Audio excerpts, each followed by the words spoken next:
How are you too? I'm fine. So, before we start, let me just do my introduction like I always do, okay?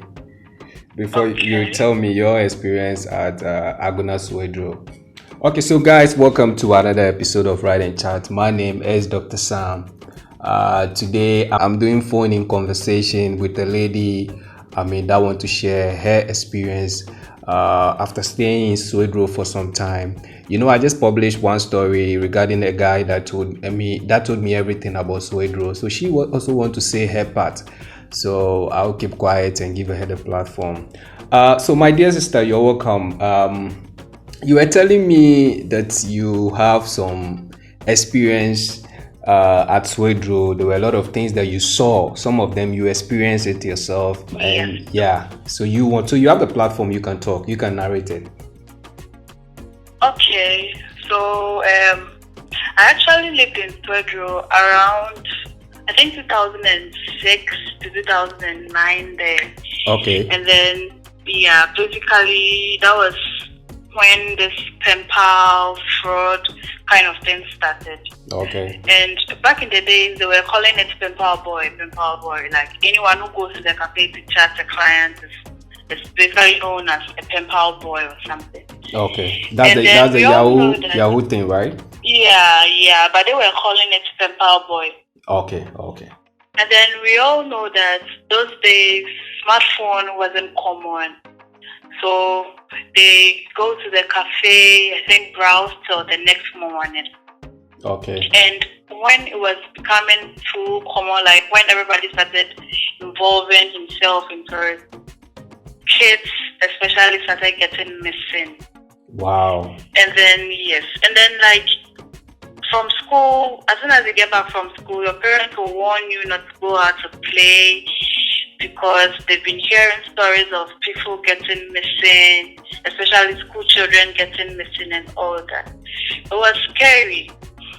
So, yes, there was one time in school, a little boy, Okay. got missing. Right. So the next day or 3 days later, he came back to school, and then we were all curious. We wanted to know what actually happened. And he was telling us how he got kidnapped from his own house. I think he came out in the night to pee, and then he was dragged. Wow. So the next thing, He was yes, dragged. yes. Okay. Okay. The next thing was he woke up at the cemetery with a little girl beside him. Wow. But yeah, when he woke up, he didn't know that was the cemetery, so he decided to just follow. I think there was a light he saw, probably the street light or something. So he just wanted to follow the path to that light. So when he got to the main street, that was when he realized also all this while he was actually at the cemetery. So they were able to escape and then went back home. So I think 3 days later when he came to school, he actually shared that story with us. It's been long, but I still remember. And then you just hear stories about these young guys dying. Sometimes at the market, you go to the market and you hear people talking about how they saw a snake at the market with full of money in the box, like such stories. And these are real time Yeah. things that you're telling me, like Oh yes. wow. Oh yes. These Wow. were like stories. These were like stories we were hearing back in the days. Wow. That's at Agona Swedru. Yes, so true. Okay, So like going out okay. at night was Okay. something. Okay, you can continue, yeah. Yeah. So like going out at night was something, and then like some group of boys that maybe they were like shop attendants, they were working with people, and then boom, they own houses, they own cars. Yes, it could be they worked very hard, Okay. but not like in a case where everybody knows that these guys keep going to the cafe, they had nothing, and then in the next few months they are all rich and kids are getting missing. Of course, people are going to target with that, even if that is not the case. Yeah, people are going. So, like, Swedru was known to be a place where it's full of blood money. Like, the youth there were not working, and then Wow. the women there too had the saying, "Ushra undi." I mean, if you are scared of these guys, you can't follow them for their money and all that. So yeah, they had absolutely nothing doing. There was no like proper job there. So in the morning they sleep, in the evening they actually go out and all that. So yeah. Okay, so I mean, in the case of the kid that was kidnapped, he later woke up at the cemetery. When he woke up, nothing happened to him. He was still the No, way. nothing. He was able to escape. He was Oh, able to escape. what of the little girl? I think he came back to town with a little girl. Oh, so they took them to the cemetery. They didn't do anything. They just Yes.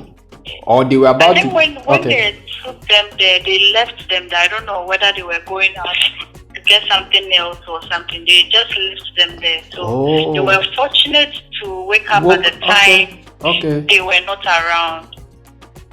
Wow, wow. So guys, let me remind you the program is Right in Chat. Your host is Dr. Sam. I decided to just shoot one episode on Swedru, but apparently the guy that came on the show, he said his side of the story. He was saying, oh, he didn't see anything, they are just hardworking guys. Yes, he admitted that there are a lot of fraud boys over there, but regarding blood money rituals and all those stuff, he didn't see any. But this lady I have on the phone is saying she heard stories, and in fact, she's about to blow you guys your mind. Something actually happened to her. That I mean, she experienced it herself. It's not that somebody told her. This is something she experienced. So this is her story. She's also sharing. So how do you call it? You told me over the phone before we started recording that there was a time where you and your friends got into a bit of trouble. Can you actually add that one to it for us? Yes. So like we used to take our school bus, like mostly when we close from school. Okay. We enjoy being in the school bus for long. Okay. So sometimes we just be at the back seat, the driver will be roaming, then later on we just get down at the very last stop. Okay. So there was one time the driver noticed we were at the back seat. Okay. So he got there's this forest reserved in Sweden where they've walled it. Oh, forest But I reserve. think yeah. Does he have has a name? Sorry. It's around. It's close to there's this area called Equam Chrome. Yes. Okay. It's close, but I think recently the place is a bit developed. Oh, okay. But back in the days, that place was a bit scary. There was no light in that. So the driver dropped us at the junction, and we decided to take that street home. So from the junction where you walk past the forest reserve, had no light. So as we were walking in front of the walls, we saw people behind us running after us. So we started screaming, and then we also started running. We didn't know, like we started running. As soon as we got into the light, we turned back, and then we saw them walking back. And then we realized that, oh yes, so all these stories we've been hearing is actually true. So if we didn't run faster or something, these boys would have kidnapped us or something. So how many? So since then, okay. We were two. You were My just friend two. and I. Oh, okay. You said since For then. the guy, yeah, since then, we never used that route in the night. We never did.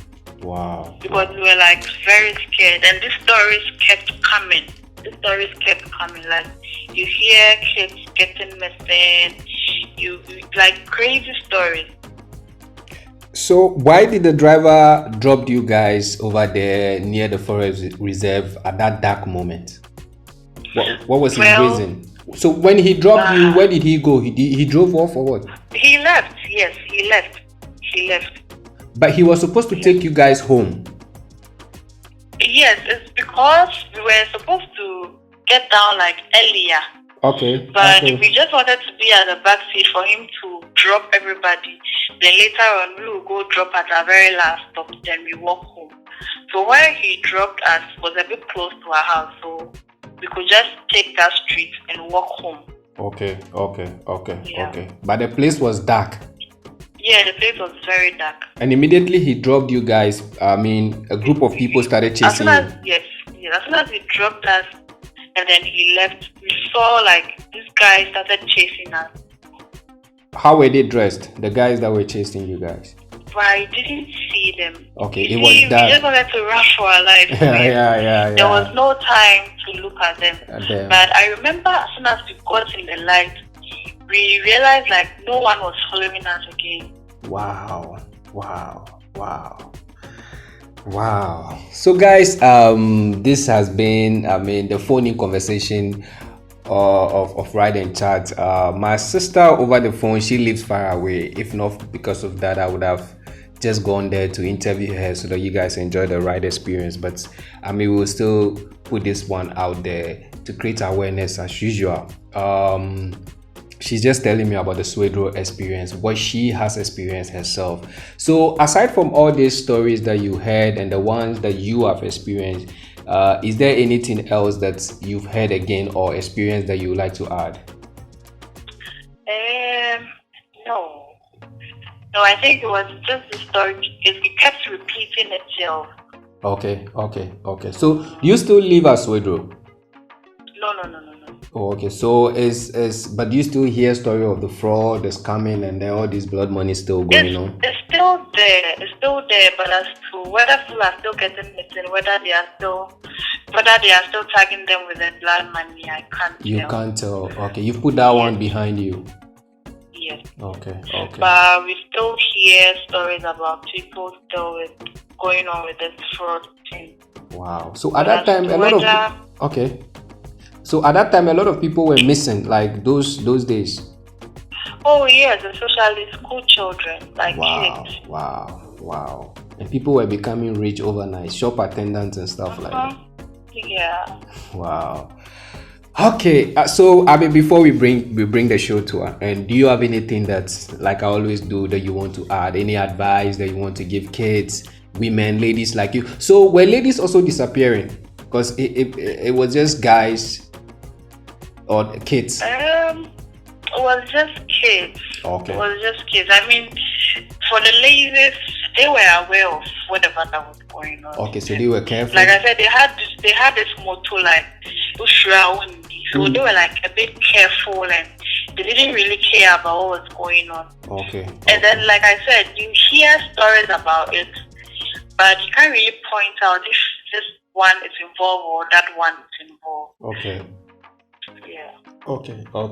But there were, sometimes people say ladies know the things guys do, but yet still they fall in love with them. Probably only. Obviously. Probably they actually knew what their boyfriends and their brothers do, but yet still they go to bed with them. Have you ever fallen in love with a fraud boy scammer before? Or has anyone proposed to you before? Let me put it that way.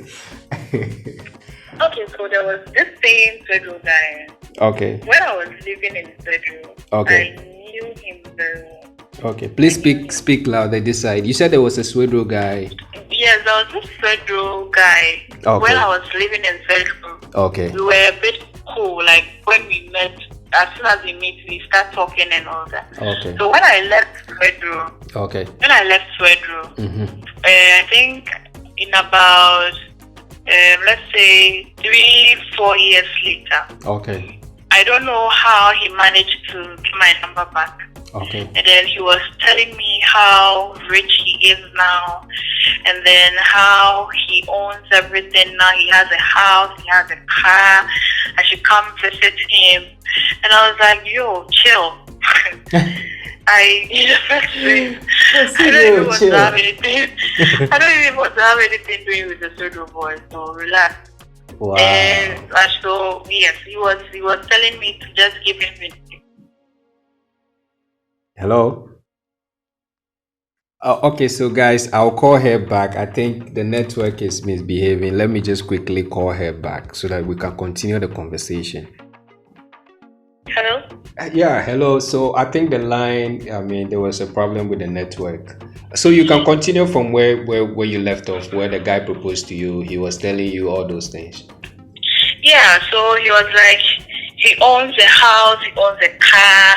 I should just give him my location and then he will come pick me up. But I mean, I still have this whole idea, this whole notion about this boy. So I didn't want to get myself involved in all that. Okay, Yeah. okay. So at the end of the day, you didn't give him the chance. No, I didn't. You're still scared of Swedru boys. Oh yeah. Wow. Even up to now, I'm still scared of them. Like till date, I'm still scared of them. Wow. So Whether they are just rumors or not, for me, I'm based just on what careful. you saw that night when you were being chased. Yeah. Wow. Okay, so I mean, you said you have nothing. I mean, else those are the things that you can add. So I mean, do you want to give the kids, women, we the guys some advice out there? To the women. Yeah. To the women. To the women especially. Please say something. All that glitters is not gold. All that glitters is not gold. Sometimes you just have to be very vigilant. Okay. Especially when you are getting into a new relationship. You have to know what exactly your boyfriend is doing before you get yourself into some mess. Okay. Because some of these stories, some are not just rumors, some are real. Some are not just rumors. Like, They are actually real. Some are actually real. Yes, some are real. Okay. So, I mean, guys, the program has been Ride and Chat. My name is Dr. Sam. This is a phone-in conversation that I had with a lovely sister. She's not in Accra, and she just wanted to add her part to it. So I'll publish it so that people will know that there are two sides of the story. One is saying, oh, there's nothing happening in Sweden, and another she is saying, look, there are a lot of things that have happened in Sweden. It's still happening in Sweden. To date, she's scared of Swedru guys, but she's not saying if you meet a guy and he's from Swedru and you fall in love with the guy, doesn't mean, I mean, you shouldn't fall in love. Sorry, if you just have to you just have to do your research and know who you're falling in love with. It's just normal. Like you meet a normal guy, you want to fall in love, you just have to know one or two things about the guy before you jump into the relationship like that. So I'll bring the show to an end. Thank you, my sister, for talking to us, for talking to me.